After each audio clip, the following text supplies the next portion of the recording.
Hey everybody, welcome back to the third video in the series on building the Marmotte. Now today we're going to go over the installation of the flight controller, how to hook up the gummies, put your motors on, Esc'S and everything like that. So let's jump right into it.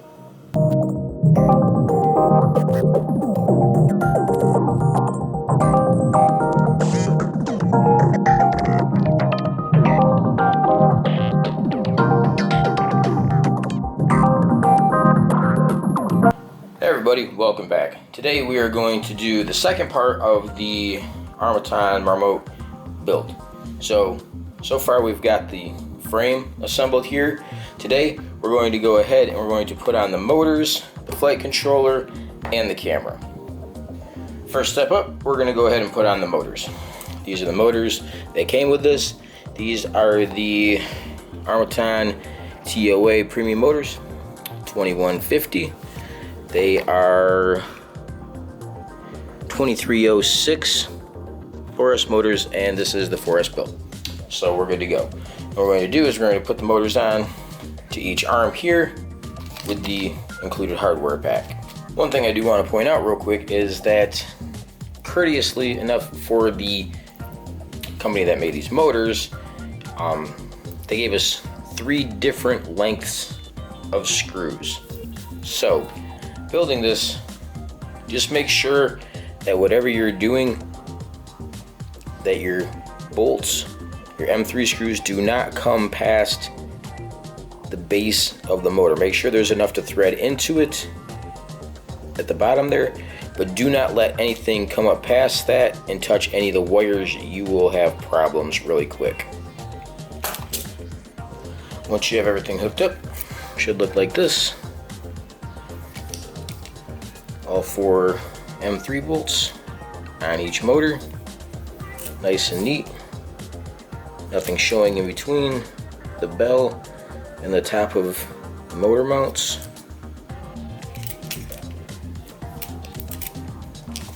Now we're gonna get the flight controller put on. So here's the box that has our flight controller. This is an all-in-one 30 by 30 millimeter.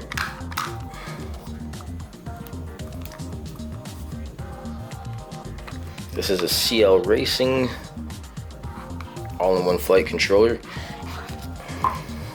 Look like this.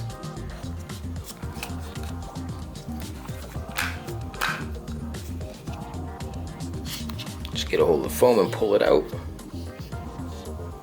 It does have an SD card slot in the bottom for black boxing. And here is our gummies and our wire harnesses.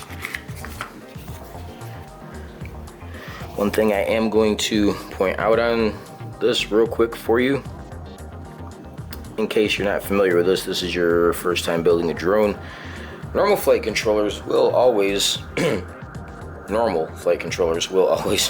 have some form of indication on them as to where the front of the flight controller is, so the gyro knows how to be orientated. This does not have an arrow on it anywhere. Luckily enough, they did put some markings on this, and what we can go for assuming is that in accordance with setup and beta flight, we will have our motor 1, motor 2, motor 3, and motor 4.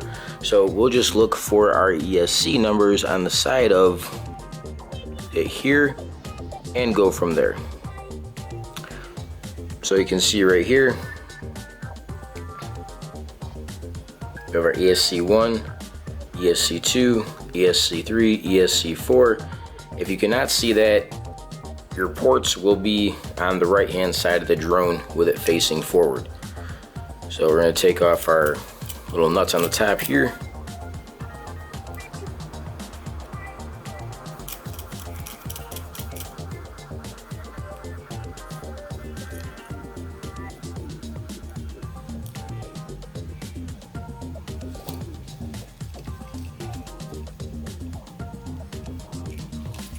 Get that out of there. I'm gonna go ahead and give these a quick test, make sure they're screwed down, not too hard, but just snug so they're not gonna move. Okay, get our VTX out of the way here, get our motor wires up to the top, Then we'll simply take and put this on over the top there, and that's how that'll go once you put your gummies on it. Okay, with these gummies, they are not exactly even. You can see one side is wider than the other. In order to maintain proper leveling for your flight controller, make sure that you pick one side to be the top and one side to be the bottom and keep them even the whole way around, or you may have trouble calibrating the accelerometer once you hook it up to Betaflight. So in the process of me doing this, if you can see, I have put the thicker side of the gummies to the bottom. There's not a lot of difference, but there is a variance. So again, just make sure that you have your ports on this side. It says ESC 1 here to the top of this pad here for the motors. ESC 1, 2, 3, and 4. I'm going to go ahead and hook this up here like so. If you happen to rip them, luckily enough they are nice enough to provide you with a couple extras. I save all the extra stuff I get in every bit of packaging on everything, because you never know when you're going to need it. So I just go ahead, put the nylon nuts back on here. Not too hard, because you don't want to squeeze down one side more than the other.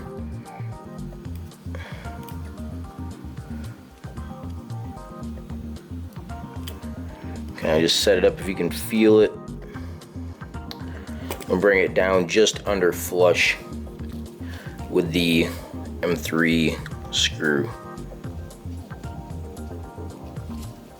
What I do with these are nylon, so super glue does work on them. Once I have them balanced to prevent them from vibrating and coming off, I normally take a little bit of super glue and stick it to the top. Just a dab. That way, if you have to, you can break them off or unbolt them, but they will not come off during flight.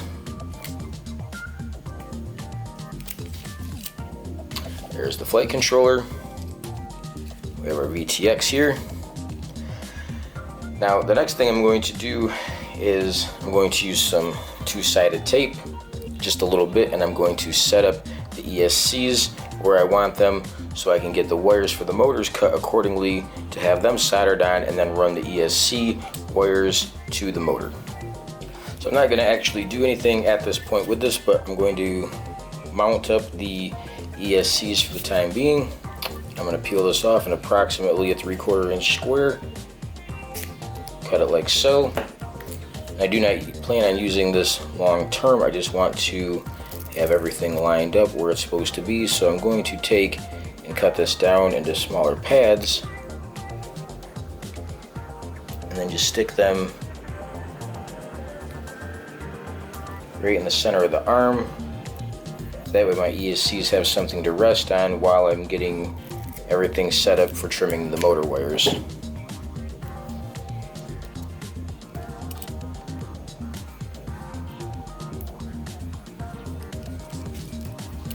Like so.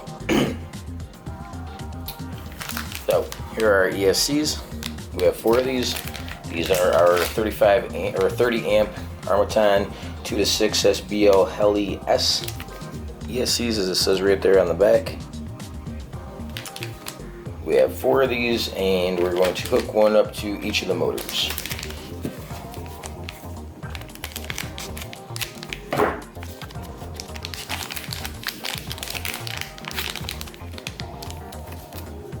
Kindly enough, they have wired up and pre-soldered one side going to the flight controller, which means all that we will have to do is solder these wires onto the flight controller, trim these, and then hook these wires up to the ESC. They are also shrink wrapped to an extent. There is a small amount of the pad sticking out on the side, just enough. If you use a fine tip on your soldering iron, you should be able to heat that up enough without damaging any of the shrink wrap. That way your ESC is still protected after hooking it up to the motor. One thing I am going to mention real quick when you're hooking these up, and this is totally negotiable, you can do this, you cannot do this, it doesn't really matter either way. One thing I am going to suggest though is that when you set these up initially, there's a lot of FETs, there's a lot of pads over here, things that can be damaged very easily if you happen to get in a crash. One thing I'm going to suggest is that you put this on upside down, like so. In the event that you crash into something, your prop bends, it's going to come down. You have a lot better chance of scraping over and missing these wires and these little pads over here to the back, as opposed to destroying everything that's on the other side of it. So myself personally, that's how I'm going to put that. So now I have all 4 of the ESCs on. They are just lightly held in place, but what I'm going to do myself, I'm going to put small cable ties over each one of them to hold them in place loosely. That way they're not flopping all over until I'm ready to solder them in place. And now, as you can see, in the somewhat cleanest fashion possible, I like to take and wrap all my wires and everything like that while I'm going to do this part underneath the frame. Keeps them out of the way, keeps everything nice and clean and not cluttered. But I have the cable ties here on top of the ESCs, all going in the right direction. My motor wires are here ready. I'm going to go ahead and hook up the camera.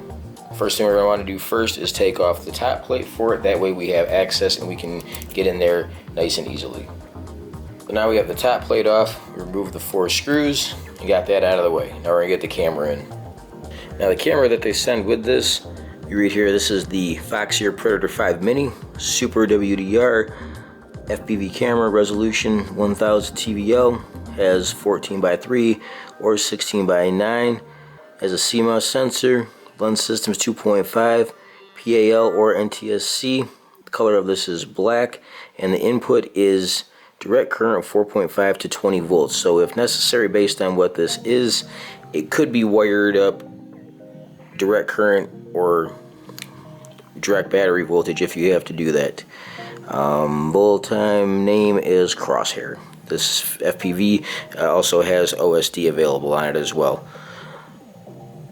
So we're gonna get this hooked up.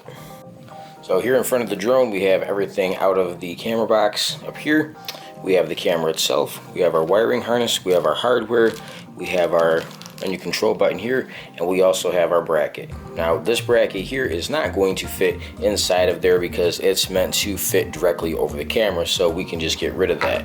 We'll save it for something else. One thing you will notice, to make sure that we have this proper side up, lettering facing up, is that if you're going to put this on, it does not readily fit in there, neither can you twist it in. However, you do not have to take the camera holder apart. You can simply bring it in from the back side here and line it up.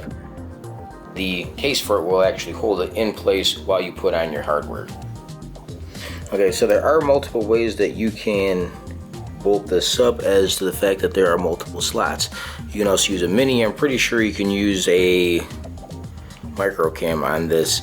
What I've used the bottom bolt here, skipped one and went up. The center one is more of a pivot point, as the one on the bottom has a rotated slot on it. Got that on both sides here, and the same thing. So you see when I hold this, it actually gives it quite a bit of movement, in addition to the camera holder itself moving, which can literally optimize your field of view if you hook it up that way. So that is how I have chose to run mine. I'm gonna go ahead and hook up the camera wire harness here that came with it. And again, like I said, I made this so I could optimize my field of view and angle. Also, that's going to come in handy in this part, because if you bring this down and then move your camera, it gives you easy access to the plugs and you can see exactly what you're working with right there. So I'm just going to go ahead and plug this in, like so, nice and snug, and then push my wires through the front, bring them out the top. That's all we're going to do for this step. That is literally 95% of everything hooked up for it. I'm going to get the wires hooked up to the ESCs hooked up to the flight controller, the camera hooked up to the flight controller, as well as the VTX. We still have the RSXR receiver here to go, but we're going to save that for last, as everything will be out of the way at that point and make it a lot easier to hook up. Okay, so now that we've got that portion of the quad put together, I'm going to ask my video helper here if she has any questions on the video. So, Ms. Tatro, do you have any questions on this? So this part here is the flight controller? Yes. Okay.